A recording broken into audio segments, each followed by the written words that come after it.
बेटा good morning to all of you. आज हमारा टॉपिक है चैप्टर 10 हम कर रहे हैं क्लास 10 का सर्कल। इसमें हमने कल फर्स्ट एक्सरसाइज कंप्लीट करी थी 10.1। आज हमें 10.2 करनी है। 10.2 में हमारी थ्योरम आती है। कल मैंने आपको टेंजेंट के बारे में बताया था कि टेंजेंट क्या होती है। एक ऐसी लाइन होती है जो सर्कल को केवल एक सिंगल पॉइंट पर टच करती है या सर्कल को केवल एक पॉइंट पर इंटरसेक्ट करती है, उसको हम टेंजेंट बोलते हैं। और जिस पॉइंट पर टच करती है, इंटरसेक्ट करती है, उस पॉइंट को पॉइंट ऑफ कॉन्टैक्ट बोलते हैं। और मैंने आपको ये भी बताया था कि अगर सर्कल के अंदर कोई पॉइंट है तो उससे हम कोई भी टेंजेंट ड्रॉ नहीं कर सकते। सर्कल के ऊपर कोई पॉइंट है तो उससे केवल एक टेंजेंट ड्रॉ कर सकते हैं। और अगर कोई एक्सटर्नल में, कोई एक्सटीरियर में पॉइंट है सर्कल के बाहर, तो उससे हम दो टेंजेंट ड्रॉ कर सकते हैं। तो इसी से रिलेटेड हमारी थ्योरम आती है। तो थ्योरम करते हैं। थ्योरम का स्टेटमेंट क्या होता है? the length of the tangent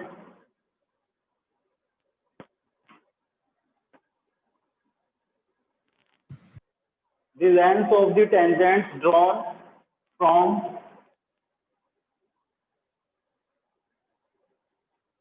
from an external point of a circle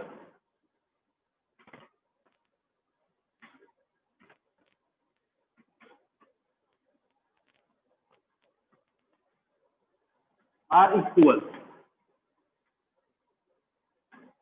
ठीक है, ये हमारी थ्योरम नंबर 10.2 है बुक के अंदर। Theorem number 10.2। ठीक है,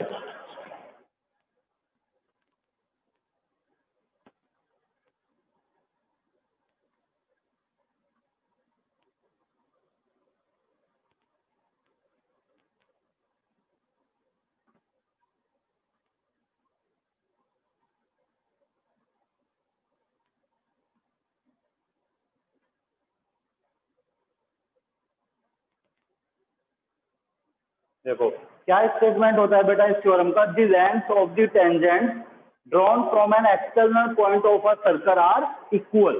the length of the tangent drawn from an external point of a circle are equal. Length of tangent हम कौन सी लेते हैं?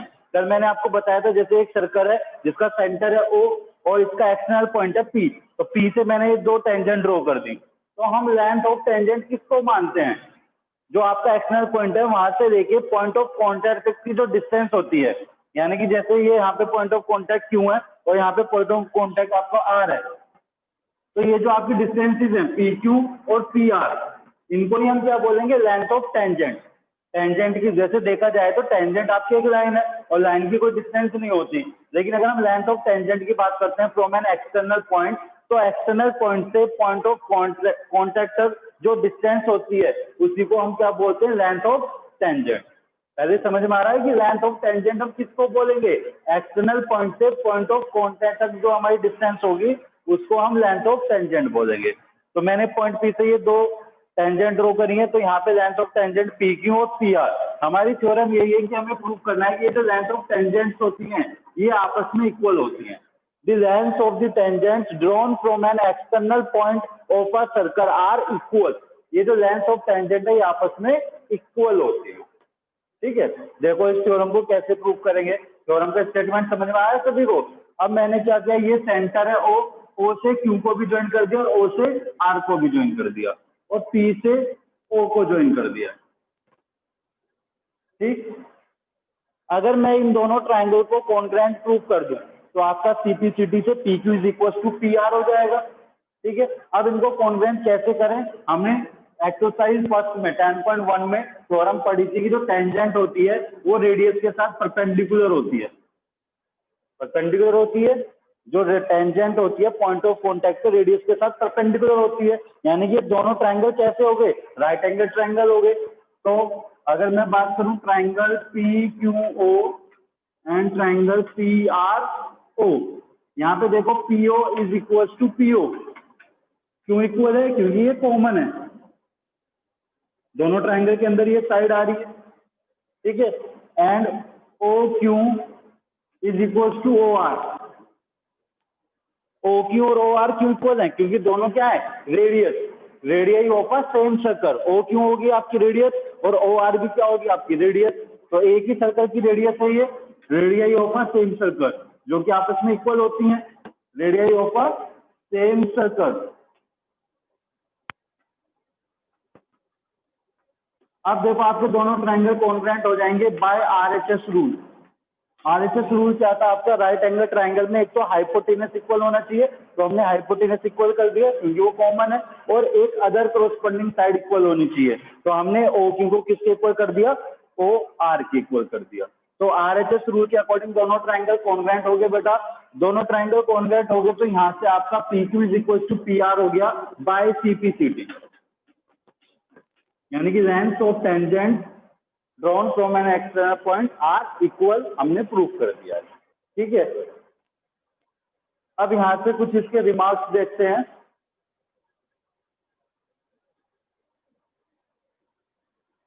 देखो इससे एक बात समझ में आती है, अगर बेटा दोनों ट्रायंगल कॉन्ग्रुएंट है तो ये दोनों एंगल भी इक्वल होंगे आपस में, यानी कि angle Q P O and angle R P O, ये दोनों आपके एंगल इक्वल होंगे by C P C T, यानी कि ये जो पी ओ है वो इस एंगल का, एंगल क्यू पी आर का क्या है, angle bisector Q P R,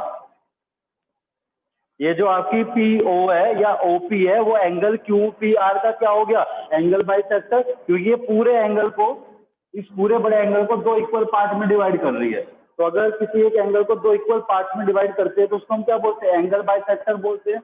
तो यहाँ से हम ये कंक्लूजन निकाल सकते हैं कि जो सेंटर होता है, जो सेंटर होता है वो जो आपकी टेंजेंट होती है, दोनों टेंजेंट के बीच में जो एंगल बनता है, दोनों टेंजेंट के बीच में जो एंगल बनता है उस एंगल के एंगल बाइसेक्टर पे लाई करता है।